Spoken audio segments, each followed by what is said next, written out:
Not until you, miraculously pulled all of that parenting confidence out of nowhere today. Joe looked at her, hope returning to his eyes. So, is this arrangement official now? Because, if it is not, I can just, hop into my luxury car house and slowly drive away into the night.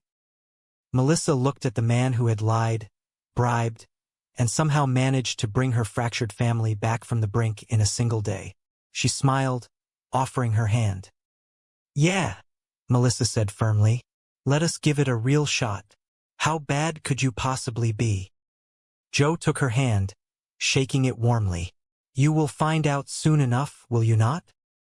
A few weeks later, the new routine had settled into a comfortable, albeit slightly chaotic, rhythm. Melissa came walking through the front door late one evening, kicking off her heels with a deep, exhausted sigh of relief.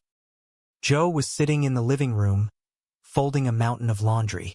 He looked up at the clock, adopting a stern, maternal expression. So, Joe began, crossing his arms over a folded towel. How did your fancy date go that lasted until 3 in the freaking morning? Melissa rolled her eyes, laughing as she dropped onto the sofa beside him. Leave me alone, Mom. It is not even a school night. And let me guess, Joe teased. He was the handsome captain of the local football team. God, Melissa sighed, leaning her head back against the cushions. Wow. I just realized I have never actually had that specific conversation with my own mother.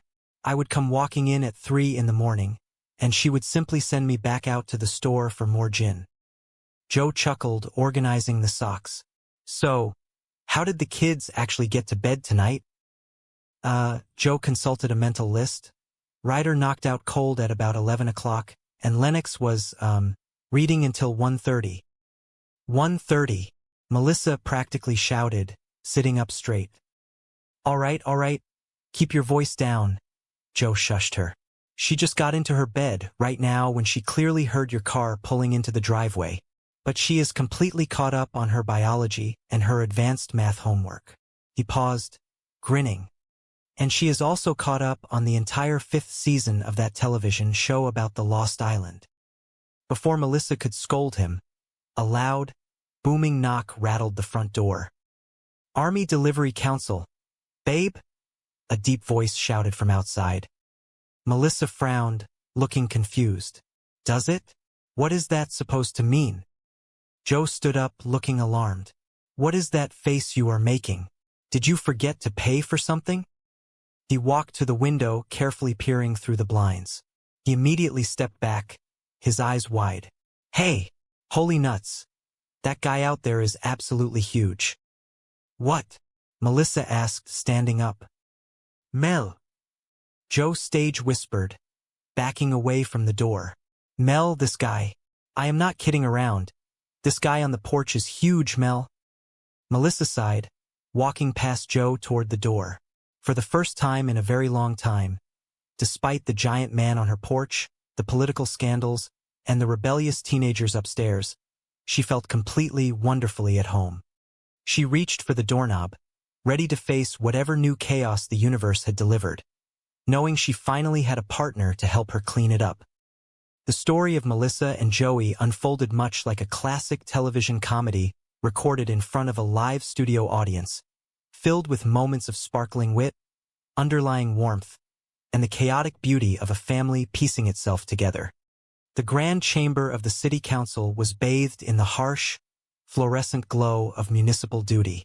Melissa Burke, a woman whose vibrant energy usually outshone the drab wooden paneling of the room, stood confidently at the podium.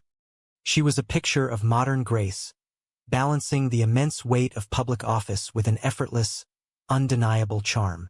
Her dear friend and confidant, Rhonda Chong, a local news reporter with an eye for truth and a penchant for fabulous footwear, leaned in with a bright, admiring smile. Rhonda looked at Melissa, her eyes dancing with playful admiration, and told her to look at herself, a dedicated public servant by day and a veritable hottie by night. Melissa offered a modest but knowing smile, adjusting her blazer with a smooth, practiced motion. She replied, her voice echoing with a mixture of professional resolve and light-hearted humor, that she had to turn on the heat during the day, or else nobody would get anything done. The atmosphere in the room shifted as the council proceedings moved forward.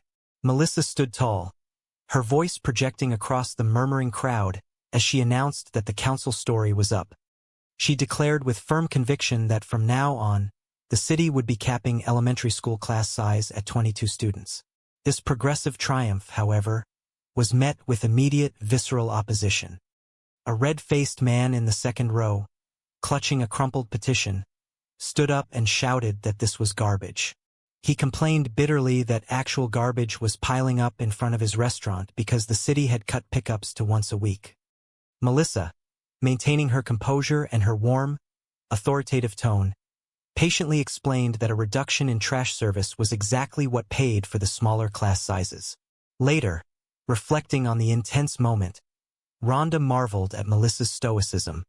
She noted how crazy guys with trash bags were coming at her, and yet she stayed the mature, rational adult.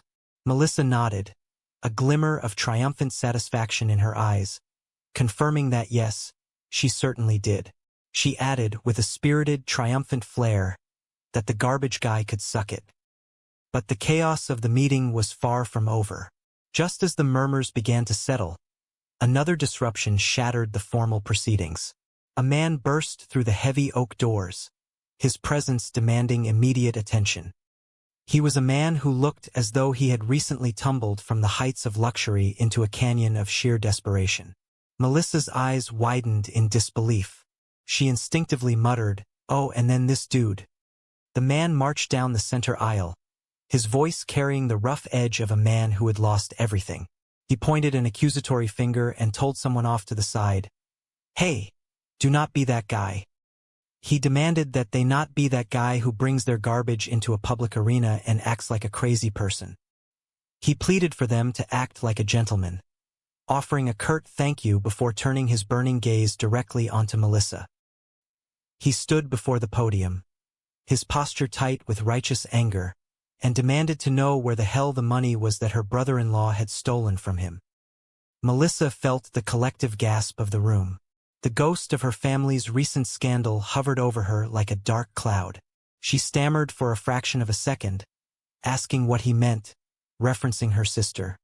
She quickly gathered her wits, firmly stating that okay, her sister was involved, but that was not her. Desperate to regain control of the narrative, she leaned into the microphone and asked the room at large, scanning the faces of her constituents, if anybody here had a relative they were not exactly proud of. A few sympathetic nods rippled through the crowd.